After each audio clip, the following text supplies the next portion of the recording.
রোজা রেখে সারাদিন না খেয়ে থাকার পর ইফতারে তেলে ভাজা খাবার খেলে আপনার শরীরে কি কি পরিবর্তন হয় আপনি সেটা জানেন?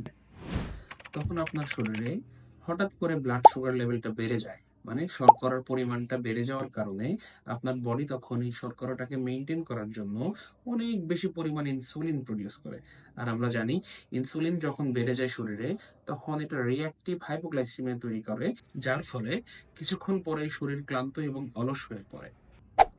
অতিরিক্ত তেলে ভাজা খাবার আমাদের পাকস্থলীতে হজম হতে অনেক বেশি সময় নেয়। তখন অ্যাসিডিটি এবং গ্যাস্ট্রিকের পরিমাণটা আমাদের পাকস্থলীতে বেড়ে যায়, যে কারণে আমাদের বুকে জ্বালাপোড়া পর্যন্ত হতে পারে। রক্তে কোলেস্টেরলের পরিমাণটা বেড়ে যায়। এলডিএল, এটা হচ্ছে আমাদের শরীরের জন্য খারাপ কোলেস্টেরল, এর মাত্রাটা বেড়ে যায়।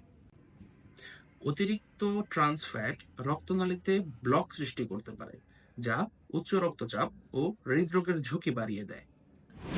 প্রতিদিন ভাজাপোড়া খেলে দ্রুত ওজন বাড়বে।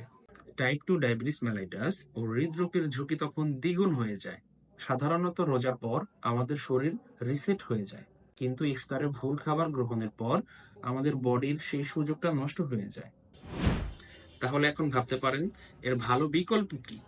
ভাজা পোড়ার বদলে তখন গ্রিলড চিকেন, স্যুপ, সালাদ, দই খেতে পারেন।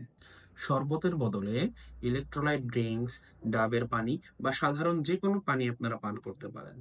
রমজান শুধু রোজা রাখার মাস না, এটা শরীরকে ডিটক্স করার সময়।